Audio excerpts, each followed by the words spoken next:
Media people's, ನಾನು ಪ್ರವೀಣ್ ರಾವ್.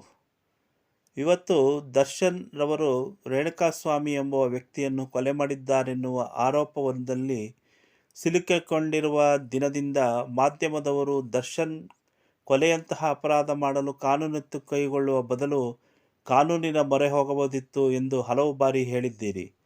ಆದರೆ ಅದು ಸರಿ.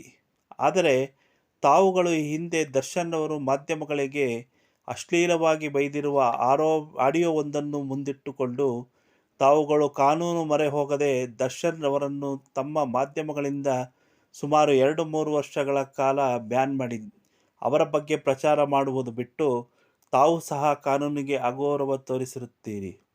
ಆಗ ತಮಗೂ ಸಹ ಕಾನೂನು ಇದೆ ಎಂಬ ಪರಿವೇ ಇರಲಿಲ್ಲ. ನೇರವಾಗಿ ನೀವೇ ಕ್ರಮ ಕೈಗೊಂಡಿರಿ. ಆನಂತರ ಏನೋ ಕ್ಷಮೆ ಕೇಳಿದ್ರು ಅಂತ ಬ್ಯಾನ್ ತೆಗೆದು ಎಲ್ಲ ಸರಿ ಹೋದಂತೆ ಮತ್ತೆ ದರ್ಶನ್ ಅವರ ಸುದ್ದಿ ಪ್ರಚಾರ ಮಾಡಿದ್ರಿ.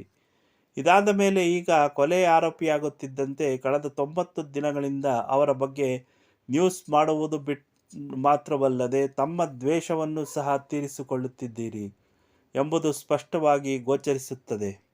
ಇದಕ್ಕೆ ಉದಾಹರಣೆ ಎಂದರೆ ಮೊನ್ನೆ ದಿನ ದರ್ಶನ್ ರವರು ಬಳ್ಳಾರಿ ಜೈಲಿನಲ್ಲಿ ಬರುವಾಗ ಅವರು ತಮ್ಮ ಎರಡೂ ಕೈಯ ಮಧ್ಯದ ಬೆರಳನ್ನು ನೆಲಕ್ಕೆ ತೋರಿಸಿಕೊಂಡು ಓಡಾಡಿದ್ದನ್ನು ತಮಗೆ ಅಶ್ಲೀಲವಾಗಿ ತೋರಿಸಿದ್ದಾರೆಂದು ಮಾಧ್ಯಮಗಳಲ್ಲಿ ಅವರಿಗೆ ದುರಹಂಕಾರ, ದರ್ಪ ಎನ್ನುವ ಮೂಲಕ ತಮ್ಮ ದ್ವೇಷ ತೀರಿಸಿಕೊಳ್ಳುತ್ತಿದ್ದೀರಿ.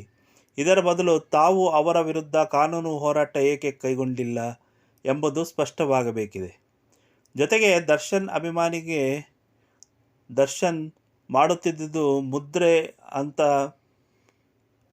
ಮುದ್ರೆಯ ಬಗ್ಗೆ ವಿಡಿಯೋವೊಂದನ್ನು ಹಂಚಿಕೊಳ್ಳುತ್ತಿದ್ದಾರೆ.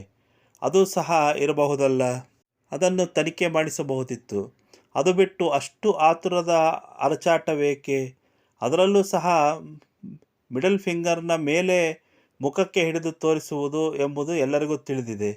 ಆದರೆ ಅದನ್ನು ಕೆಳಮುಖ ಮಾಡಿ ತಮ್ಮ ಪಾಡಿಗೆ ತಾವು ಹಿಡಿದುಕೊಂಡು ಓಡಾಡುತ್ತಿದ್ದನ್ನು ತಮಗೇ ಅಂತ ಹೇಗೆ ಅಂದುಕೊಂಡಿರಿ? ಅಂದರೆ ದರ್ಶನ್ ರವರ ಮೇಲಿನ ದ್ವೇಷ ಎದ್ದು ಕಾಣುತ್ತಿದೆ.